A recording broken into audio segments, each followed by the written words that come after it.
Hi children, இப்போ நம்ம exercise 6.2ல first question பார்க்கலாம். Which of the following data can be represented in a histogram? இப்போ இந்த டேட்டாவில் எதை வந்து ஹிஸ்டோகிராமில் வந்து கொடுக்க முடியும் அப்படின்னு கேட்டிருக்காங்க. ஃபஸ்ட்டு ஹிஸ்டோகிராம்னா என்ன? அதாவது நம்ம கொடுத்துருக்க டேட்டாவை வந்து நம்ம ரெண்டு வகையாக பிரிக்கலாம். ஒன்று குரூப்டு டேட்டா, இன்னொன்று அன்குரூப்டு டேட்டா. இப்போ இது எக்ஸசைஸ் 6.1ல் ஃபோர்த் கொஸ்டின் பார்த்தோம் பார்த்தீங்களா? என்ன கொடுத்துருந்தாங்க? 30 ஸ்டூடெண்ட்ஸ் வந்து பப்ளிக் எக்ஸாமில் எடுத்த மார்க் கொடுத்துருந்தாங்க. அதை நம்ம எப்படி பிரித்தோம்? 150 to 200, 200 to 250 இப்படி எழுதணுமா? ஸோ 150 to 200 எத்தனை பேர் இருக்காங்க? ஸோ 200 to 250, அடுத்து 250 to 300 இப்படி குரூப்பாக பிரித்தோமா? இதுக்குள்ளே எத்தனை பேர் இருக்காங்க, இதில் எத்தனை பேர் இருக்காங்க, இதில் எத்தனை பேர் இருக்காங்க, குரூப்பாக பண்ணோமா? ஸோ இதுதான் வந்து குரூப்டு டேட்டா. இந்த குரூப்டு டேட்டாவை தான் நம்ம எதில் கொடுக்க முடியும் அப்படின்னா ஹிஸ்டோகிராமில் வந்து குறிக்க முடியும். இப்போ பை சார்ட் வரைஞ்சோம் பார்த்தீங்களா? அதே 6.1ல் வந்து 5 to 8 வரைக்கும் இதெல்லாம் பை சார்ட்டில் கொடுத்தோம். ஸோ அதில் என்ன கொடுத்துருந்தாங்க? இப்போ எஜுகேஷனுக்கு எத்தனை எஜுகேஷனுக்கு எத்தனை பர்சன்ட் மணி ஸ்பெண்ட் பண்ணாங்க, ஃபுட்டுக்கு எத்தனை பர்சன்ட் ஸ்பெண்ட் பண்ணாங்க, ஸோ இப்படின்னு இது பண்ணோமா? ஸோ இதெல்லாம் செக்டாராக இருந்துச்சு.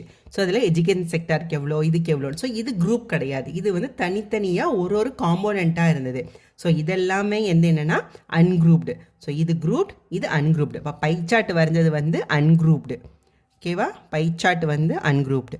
அப்போ இந்த அன்குரூப் எல்லாம் தான் இதில் வரும்னா பை சார்ட்டில். இப்போ குரூப் வந்து என்ன வரும்னா ஹிஸ்டோகிராமில் வர்றது எல்லாமே நம்மளுக்கு குரூப்பாக இருக்கும். ஓகேவா? இப்போ இது புரிஞ்சிடுச்சா? இப்போ இதை பார்த்துடலாம். ஸோ ஃபர்ஸ்ட் ஒன் என்ன கொடுத்துருக்காங்க? The number of mountain climbers in the age group 20 to 60 in Tamil Nadu. So 20 to 60 age குரூப்பில் இருக்க மவுண்டைன் கிளைம்பர்ஸ் வந்து கொடுத்துருக்காங்க. இப்போ இதை நம்ம பிரிக்கலாமா? எப்படி பிரிக்கலாம்? ஸோ 20 to 30க்குள்ளே எத்தனை பேர் இருக்காங்க, 30 to 40ல் எத்தனை பேர் இருக்காங்க, 40 to 50ல் எத்தனை பேர் இருக்காங்க, இப்படின்னு குரூப்பாக பிரிக்கலாமா? ஸோ அப்படின்னா இது வந்து என்னது? அப்போ குரூப்டு செக்டார் வந்துச்சுன்னா அது வந்து என்ன பண்ணலாம்? ஹிஸ்டோகிராமில் எழுதலாம். ஸோ அப்போ ஹிஸ்டோகிராம் கிராஃபில் வரையலாம். அப்போ இது வந்து வரும்.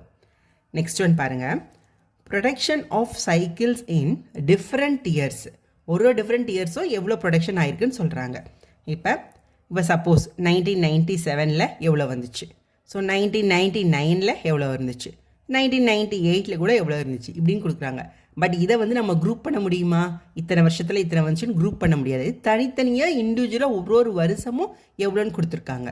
ஸோ அப்போ இதை வந்து நம்மளால் குரூப் பண்ணி எழுத முடியாது. அப்போ இது வந்து ஹிஸ்டோகிராமில் வராது. குரூப் மட்டும்தான், குரூப் பண்ணுற டேட்டாஸ் மட்டும்தான் ஹிஸ்டோகிராமில் வரும். Next one. The number of students in each class of a school. ஓகேவா? இப்போ ஈச் கிளாஸ், இப்போ 5th ஸ்டாண்டர்டில் இத்தனை பேர், 6th இத்தனை பேர், 7th இத்தனை பேர் அப்படின்னு கொடுத்துருக்காங்க. பட் இதை வச்சு நம்ம குரூப் பண்ண முடியுமா? ஸோ குரூப் பண்ண முடியாது. ஸோ அப்போ இதுவும் வந்து என்னது? வராது. ஓகேவா? நெக்ஸ்ட் அடுத்து பாருங்கள். The number of votes polled from 7 AM to 6 PM in an election. ஒரு எலெக்ஷனில் 7 AMலேருந்து 6 PM வரைக்கும் எவ்வளவு ஓட்டு வந்திருக்கு அப்படின்னு. ஸோ இதை நம்ம குரூப் பண்ணலாமா? 7 AM to 8 AM வரைக்கும் எத்தனை, ஸோ 8 to 9 AMல எவ்வளோ போலாயிருக்கு, 9 to 10ல் எவ்வளோ போலாயிருக்கு, ஸோ 10 to 11ல் எவ்வளோ போலாயிருக்கு, இப்படின்னு சொல்லி 5 to 6 வரைக்கும் எவ்வளோ போலாயிருக்கு நம்மளால் குரூப் பண்ண முடியும். ஸோ அப்போ இதை வச்சு ஹிஸ்டோகிராம் கிராஃப் நம்மளால் வரைய முடியும். Next. The wickets fallen from 1 over to 50th over in a one-day cricket match. So one day cricket மேட்சில் ஃபஸ்ட் ஓவர்லேருந்து 50th ஓவர் வரைக்கும் எத்தனை விக்கெட் விழுந்திருக்கு அப்படின்றது சொல்கிறாங்க. இப்போ இதையும் நம்ம குரூப் பண்ணலாமா? ஃபஸ்ட்டு 10 ஓவர் வரைக்கும், 1 ஓவர்லேருந்து ஃபஸ்ட் ஓவர்லேருந்து 10th ஓவர் வரைக்கும் எத்தனை விக்கெட் விழுந்திருக்கு, 10th ஓவர்லேருந்து 20th ஓவர் வரைக்கும் எவ்வளோ விழுந்திருக்கு, ஸோ 20th 30 வரைக்கும் எத்தனை, 30 to 40, 40 to 50 இப்படி நம்மளால் குரூப் பண்ண முடியுமா? ஸோ அப்போ இதுவும் வந்து ஹிஸ்டோகிராம் கிராஃபில் நம்மளால் வரைய முடியும். Second one. fill in the blanks. The total area of the histogram is dash to the total frequency of the given data. இப்போ ஹிஸ்டோகிராம்னால எப்படி இருக்கும்? ஒரு கிராஃபில் இப்படி நம்ம ரெக்டாங்கிளாக போடுவோமா? இதானே வந்து ஹிஸ்டோகிராம். அப்போ இந்த ரெக்டாங்கிள் அப்படின்றது வந்துன்னா ஃப்ரீக்வன்சி. இப்போ என்ன வேல்யூ கொடுக்குறோமோ அந்த வேல்யூ இன்க்ரீஸ் ஆக அதோட ஏரியாவும் அதிகமாகும், டிக்ரீஸ் ஆக ஏரியாவும் வந்து குறையும். ஸோ ஹிஸ்டோகிராமில் வந்து அதோட ஃப்ரீக்வன்சி அந்த ஏரியா வந்து அந்த ஃப்ரீக்வன்சிக்கு ப்ரப்போர்ஷனலாக இருக்கும். இது இன்க்ரீஸ் ஆச்சுன்னா அதுவும் இன்க்ரீஸ் ஆகும், குறைஞ்சிச்சுன்னா குறையும். ஸோ ப்ரப்போர்ஷனலாக இருக்கும். Next one, a group that displays data that changes continuously over a period of time is என்னது? ஹிஸ்டோகிராம். இப்போ இது கண்டினியூஸாக தானே வரும் உங்களுக்கு, 0 to 10, 10 to 20, 20 to 30. ஸோ இது வந்து என்னென்னா histogram. Histogram is a graphical representation of dash data. நம்ம ஏற்கனவே பார்த்துட்டோம், grouped data, ungrouped data. So ஹிஸ்டோகிராம்ன்றது grouped data, pie chart, ungrouped data. So இது என்னது? grouped data. Next, third one. In a village, there are 570 people who have cell phones. And NGOs survey their cell phone usage. Based on the survey, a histogram is drawn. Answer the following question. So, question என்ன சொல்கிறாங்கன்னா, வில்லேஜில் இருக்க 570 பீப்புள்கிட்ட இருந்து ஒரு survey எடுத்திருக்காங்க. அவங்க எவ்வளோ நேரம் வந்து செல்ஃபோன்ஸ் வந்து யூஸ் பண்ணுறாங்க அப்படின்றத பொறுத்து. ஸோ இதை வச்சு, இந்த டேட்டாவை வச்சு அவங்க ஒரு ஹிஸ்டோகிராம் வரைஞ்சிருக்காங்க. ஸோ இதுலேருந்து நம்மளுக்கு இந்த கொஸ்டின்ஸ் எல்லாம் ஆன்சர் பண்ண சொல்லியிருக்காங்க. ஸோ எக்ஸ் ஆக்சிஸில் என்ன கொடுத்துருக்காங்க? நம்பர் ஆஃப் ஹவர்ஸ், எவ்வளோ ஹவர்ஸ் வந்து அவங்க பேசுகிறாங்க அப்படின்றத கொடுத்துருக்காங்க. ஒய் ஆக்சிஸில் நம்பர் ஆஃப் பீப்புள், எவ்வளோ பீப்புள் இருக்காங்க அப்படின்னு. இப்போ பாருங்கள், 0 to 1 யாருமே இல்லை. ஸோ 1 to 2 எத்தனை பேர் பேசுகிறாங்களா? 110. மேலே ஸ்கேல் கொடுத்துருக்காங்க பார்த்தீங்களா? இனி எக்ஸ் ஆக்சிஸில் 1 centimetre equal to 1 hour, Y axis 1 centimetre equal to 100 people. So அப்போ இது வந்து 1 hour, இது வந்து 100 பீப்புள். அப்போ இங்கே 1 to 2 hours பேசுகிறவங்க 110, 2 to 3 hours 220. ஸோ இப்படி கொடுத்துருக்காங்க. இப்போ கொஸ்டின் ஆன்சர் பண்ணலாமா? ஃபர்ஸ்ட் கொஸ்டின் பாருங்கள். How many people use the cell phone for less than 3 hours? 3 ஹவர்ஸ்க்கு கீழே எத்தனை பேர் பேசுகிறாங்க? ஸோ இப்போ இது 3, அப்போ 3 to 4 hours, அப்போ 3 ஹவர்ஸ்க்கு மேலே பேசுகிறாங்க. ஸோ இதுக்கப்புறம் இருக்கிறது எல்லாமே 3 ஹவர்ஸ்க்கு மேலே இருக்குது. அப்போ இதுக்கு கீழே இருக்கவங்க தான் 3 ஹவர்ஸ்க்கு கீழே இருக்கவங்க. அப்போ எவ்வளோ? 1 to 2 வந்து 110 ப்ளஸ் 2 to 3 வந்து 220 பேசுகிறாங்க. அப்போ ஆன்சர் வந்து 330. அப்போ 330% வந்து என்ன பேசுகிறாங்க? less than 3 hours. Next question. How many of them use the cell phone for more than 5 hours? 5 ஹவர்ஸ்க்கு மேலே. அப்போ எது? இதான் 5 ஹவர்ஸா? இதுக்கு அப்புறம் இருக்குது 5 to 6, 6 to 7. அப்போ இது ஒரு 100, இது ஒரு 50. அப்போ 150 people.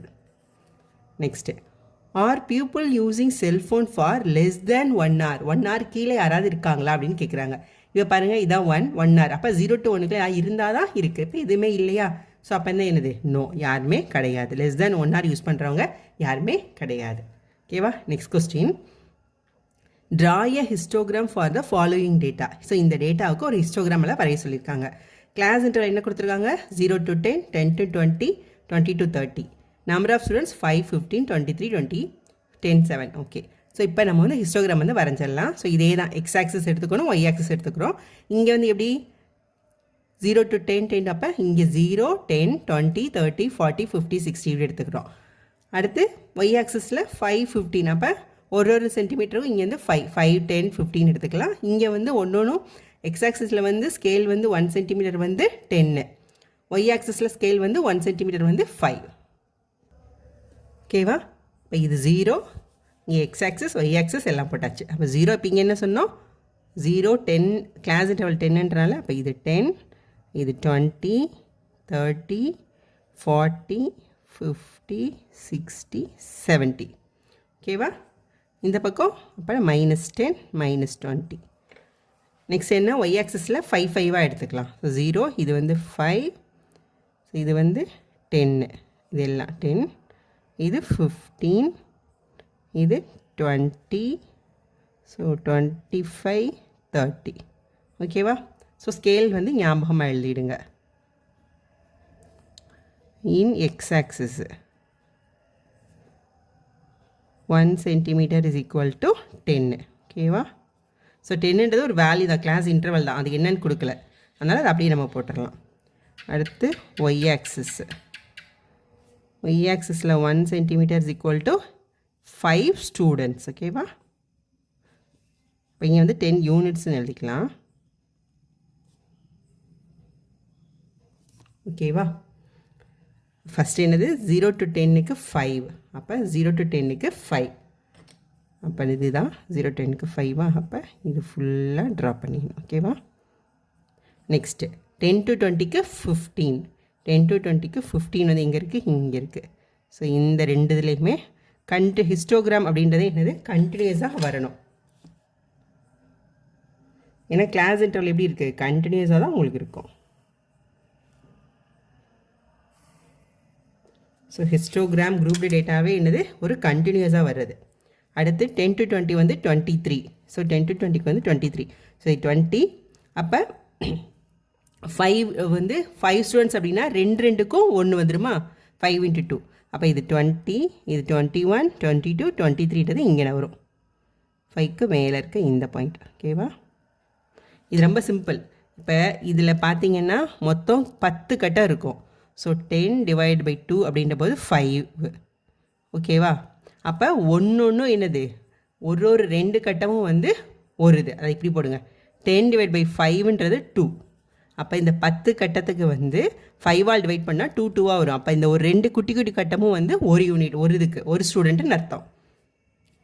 அப்போ இது வந்து இங்கே வரைக்கும் வந்துடும். அப்போ இதுவும் வந்து இது.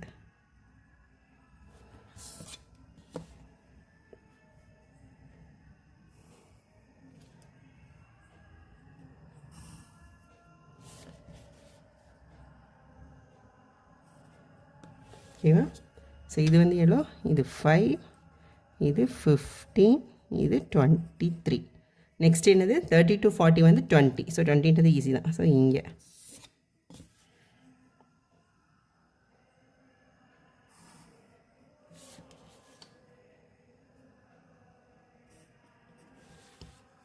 இது வந்து 20. நெக்ஸ்ட்டு 40 to 50 வந்து 10 வந்து இங்கே இருக்குது. ஸோ இப்போ இது வரைக்கும். அடுத்து 50 to 60ன்றது 7. ஓகேவா, 50 to 60 வந்து 7.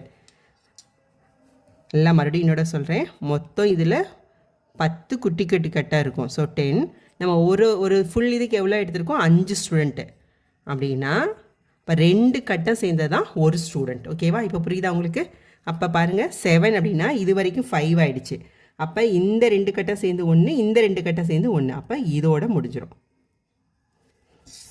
இப்போ உங்களுக்கு புரிஞ்சிருக்கும்னு நினைக்கிறேன்.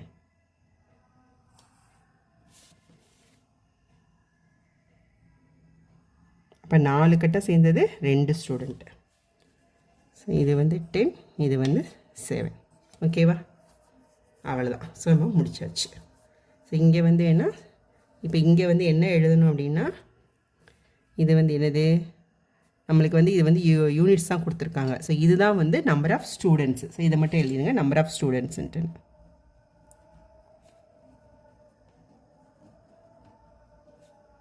இந்த இது வந்து நம்பர் ஆஃப் ஸ்டூடெண்ட்ஸு. ஸோ இங்கே வந்து கிளாஸ் இன்டர்வல் தான்.